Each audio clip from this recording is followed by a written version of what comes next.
Le téléphone vibra sur mon comptoir de cuisine, son écran affichant un nom qui me tordit l'estomac, Rebecca. C'était un mardi matin, du genre où la lumière du soleil se déverse par les fenêtres de la maison de mon enfance, dorant les parquets que mon père avait mis des années à restaurer. J'étais à mi-chemin de mon café, les emails ouverts sur mon ordinateur portable, lorsque son appel brisa le silence. Rebecca n'appelait jamais pour bavarder. Sa voix portait toujours une pique, un défi. À 32 ans, j'avais appris à me préparer à ces jeux, mais quelque chose dans le moment me semblait étrange, comme l'air avant une tempête. Je répondis, ma voix ferme, curieuse de voir ce qu'elle avait prévu cette fois. Alice, commença-t-elle, son ton dégoulinant de satisfaction narquoise, j'ai vendu la maison. Les papiers sont signés et les nouveaux propriétaires emménagent la semaine prochaine.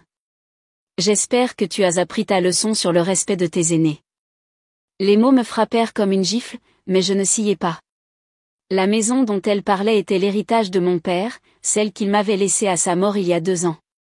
Chaque rampe d'escalier sculptée à la main, chaque vitrail contenait des souvenirs de lui, des souvenirs que Rebecca semblait désireuse d'effacer. Je pris une lente gorgée de café, laissant ces mots flotter dans l'air. La maison, répétai-je, gardant ma voix neutre. Tu veux dire la maison de papa ? Ne fais pas l'idiote, Alice, lança-t-elle. Celle que tu squattes sans payer de loyer depuis la mort de ton père. Ça s'arrête maintenant. J'ai trouvé des acheteurs qui apprécieront la propriété. Ces mots étaient vifs, destinés à blesser, mais ils ne suscitèrent qu'une lueur d'amusement en moi. Elle n'avait aucune idée de la réunion que j'avais eue avec l'avocat de papa, maître Harrison, quelques jours après les funérailles. Elle ne savait rien des documents que nous avions signés, de la vérité sur qui possédait cette maison. C'est intéressant, dis-je prudemment. Et tu es sûr que tout est légal ? Elle ricana, sa confiance inébranlable. Bien sûr que c'est légal. Je suis sa veuve et la maison était à son nom. Tu étais peut-être sa précieuse fille, mais j'ai des droits. Sa voix devint venimeuse. Peut-être que la prochaine fois, tu réfléchiras à 2 fois avant de remettre en question mes plans de rénovation. Voilà. La vraie raison. Il y a 3 mois, je l'avais empêché de détruire le charme historique de la maison, les éléments que papa avait amoureusement préservés.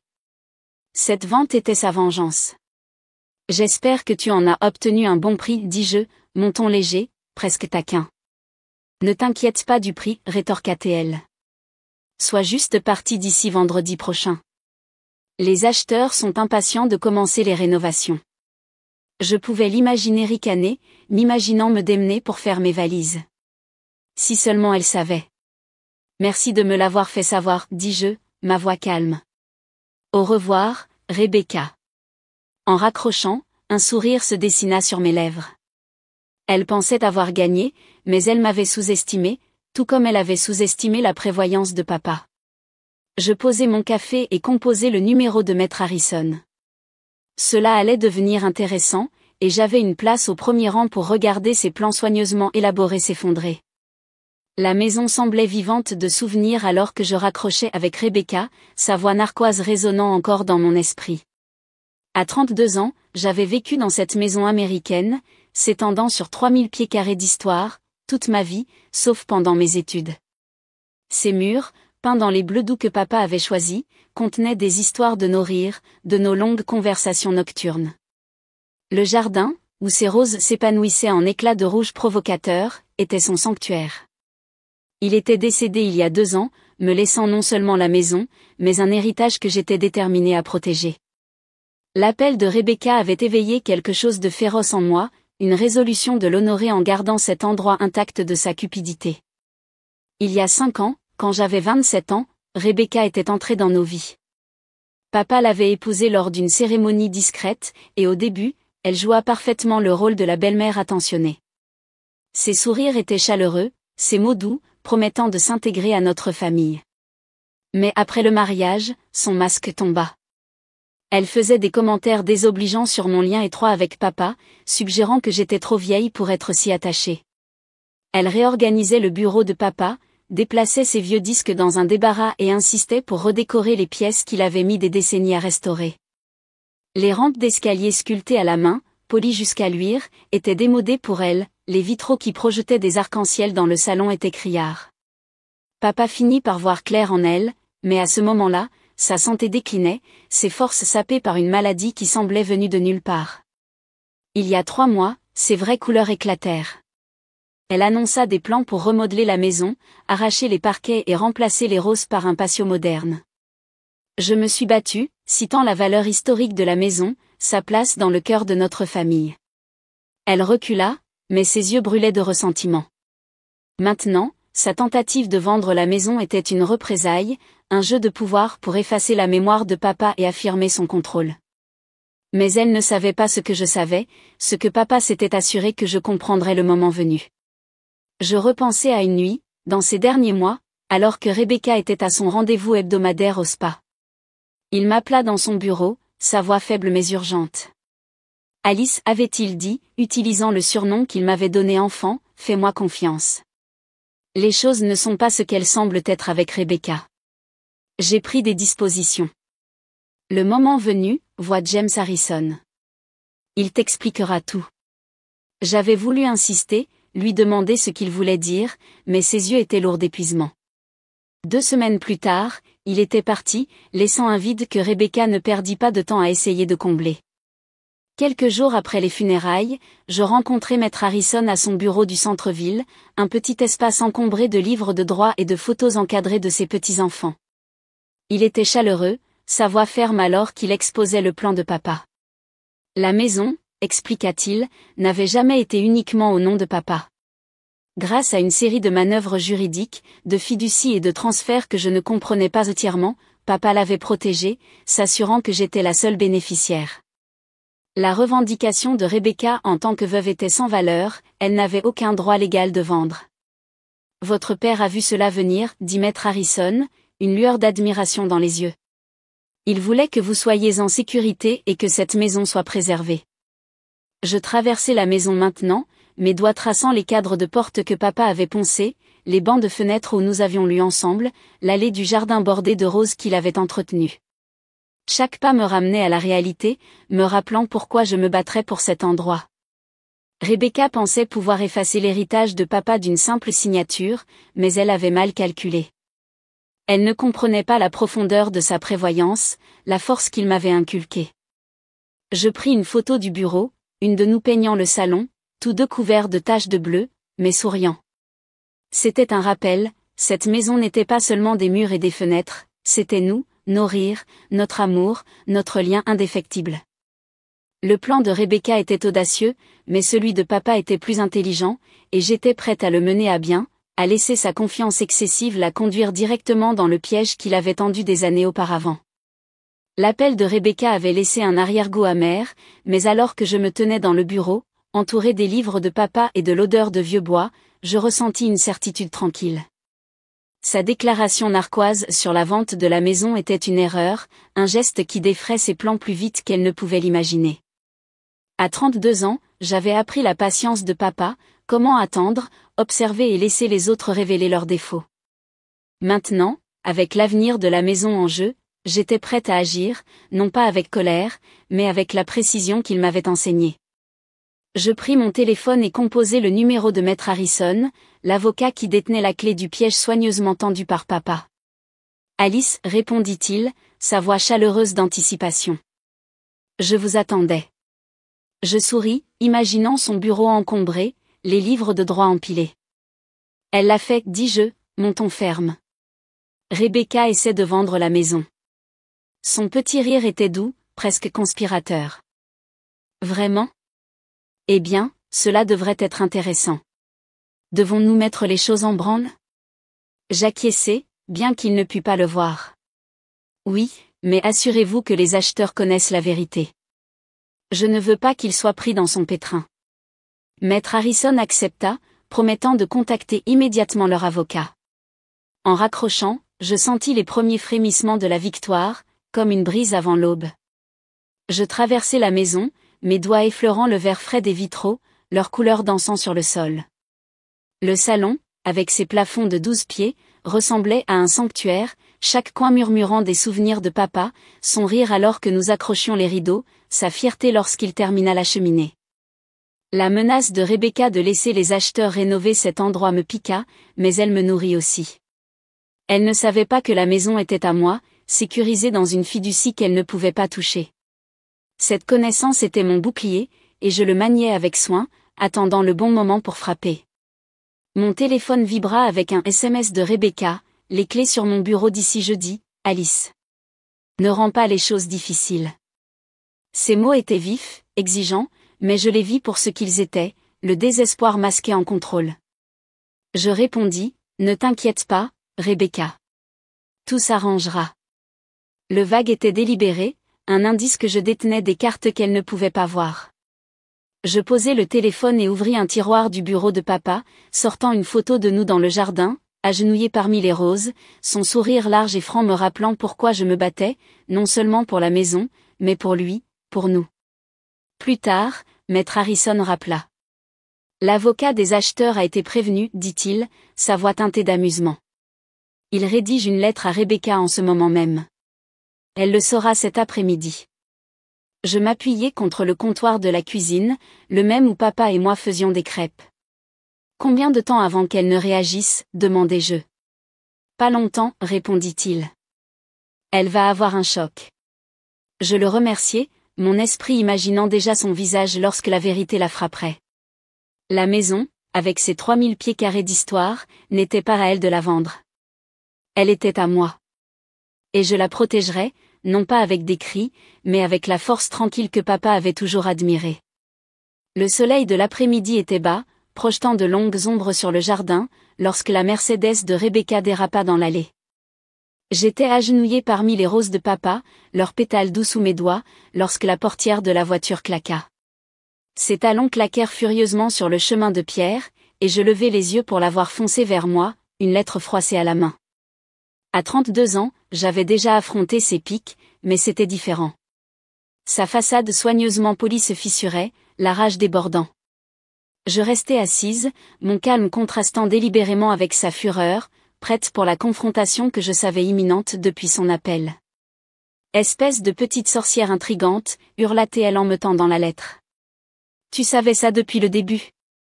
Le papier, marqué de l'entête d'un avocat, tremblait dans sa main. Je me levai lentement, époussetant la terre de mon jean, et croisai son regard. Savoir quoi, Rebecca, demandai-je, ma voix douce mais ferme. Ses yeux flamboyèrent. La fiducie. Le transfert de propriété. Toi et cet avocat, vous avez comploté ça dans mon dos. J'inclinai la tête, laissant ces mots en suspens. Non, corrigeai-je. Papa et Maître Harrison l'ont arrangé. J'ai juste suivi ses volontés. Son visage se crispa, l'incrédulité luttant contre la colère. Ton père ne m'aurait jamais fait ça. C'est une erreur. Je m'approchai, l'odeur des roses me ramenant à la réalité. Il a fait exactement ça pour me protéger, moi et la maison. Il a vu clair en toi, Rebecca. Il savait ce que tu essaierais après son départ. Elle tressaillit, ses talons de marque s'enfonçant dans la terre meuble. C'est impossible, cracha-t-elle. Il me faisait confiance. Il m'aimait. Je haussai un sourcil, ma voix calme mais perçante. Vraiment?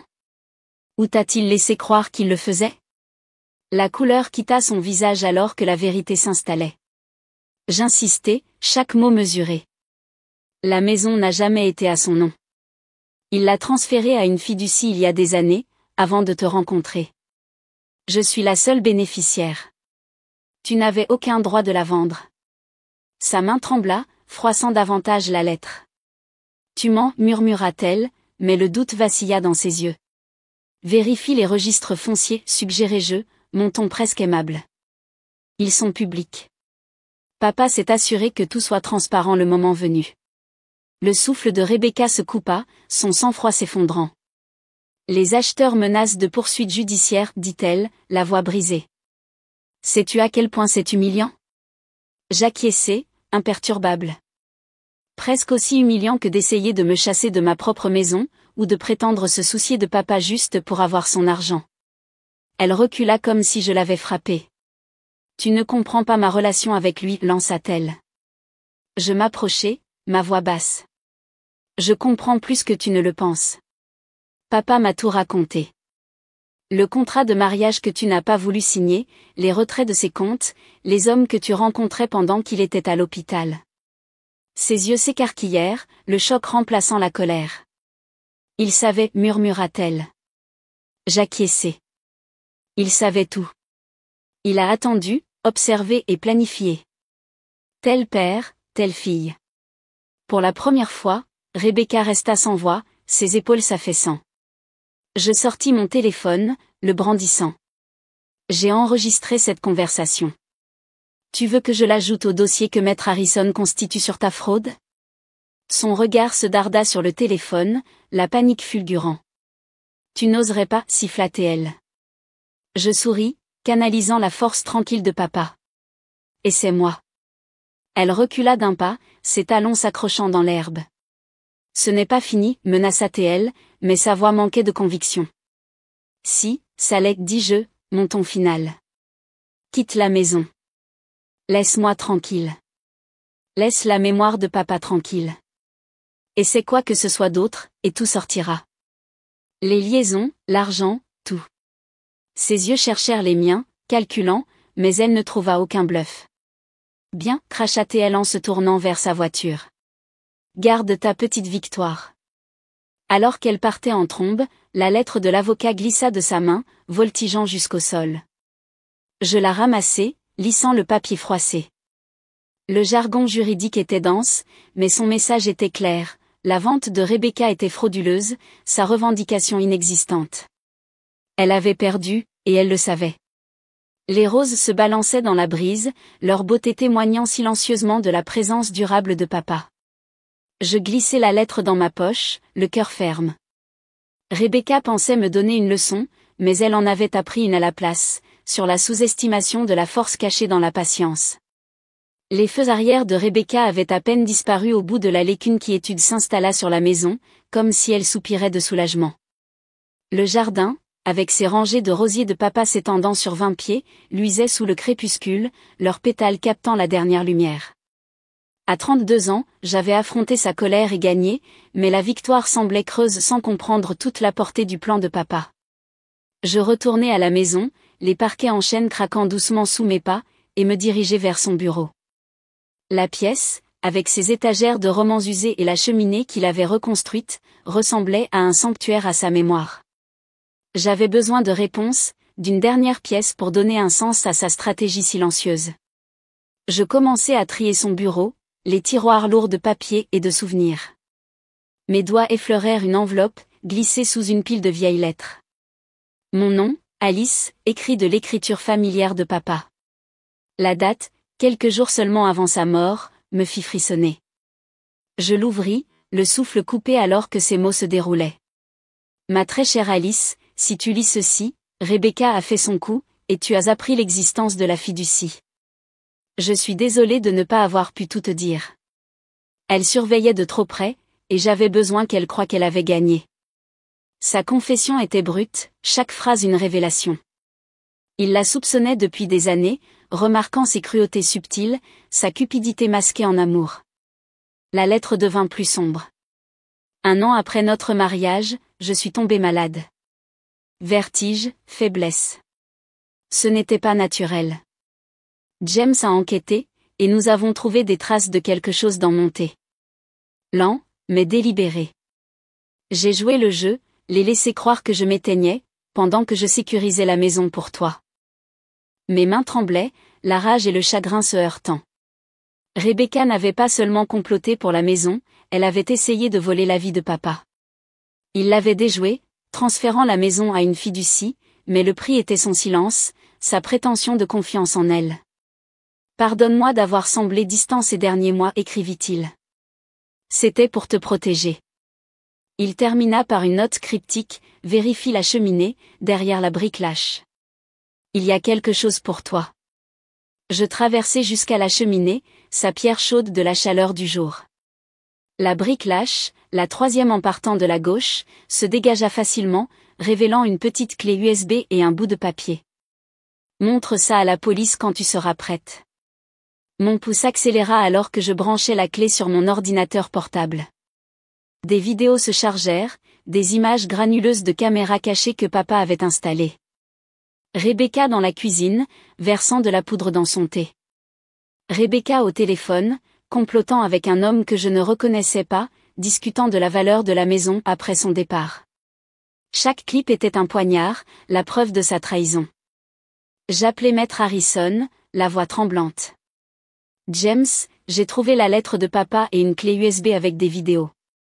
Il resta silencieux, puis dit, êtes-vous prête à passer à l'étape suivante? Je fixai l'écran, le visage de Rebecca figé par la culpabilité. L'exposé signifierait la justice, mais aussi le chaos, les procès, la publicité, la douleur de papa mise à nu. Pas encore, décidai-je. Gardons ça comme une assurance. James eut un petit rire. Votre père a dit que vous choisiriez la retenue. Vous avez son esprit stratégique. Je raccrochai, la clé USB lourde dans ma main. Pour l'instant, il suffisait de savoir que je détenais son destin, un pouvoir silencieux que papa m'avait offert. Les jours suivant la défaite de Rebecca apportèrent une transformation tranquille à la maison. Ces 3000 pieds carrés semblaient plus légers, comme si l'esprit de papa avait reconquis chaque pièce. Je passais les soirées à restaurer ce qu'elle avait touché, repeignant les murs dans ses bleus doux, raccrochant les rideaux que nous avions choisis ensemble. Le jardin, avec ses rosiers s'étendant sur 20 pieds de terre, s'épanouissait plus vivement, leur parfum rappelant ses soins. À 32 ans, je n'étais plus seulement sa fille, mais la gardienne de son héritage, façonnée par ses leçons de patience et de force. L'ombre de Rebecca avait disparu, et j'étais prête à clore ce chapitre. Une semaine plus tard, une épaisse enveloppe arriva de l'avocat de Rebecca.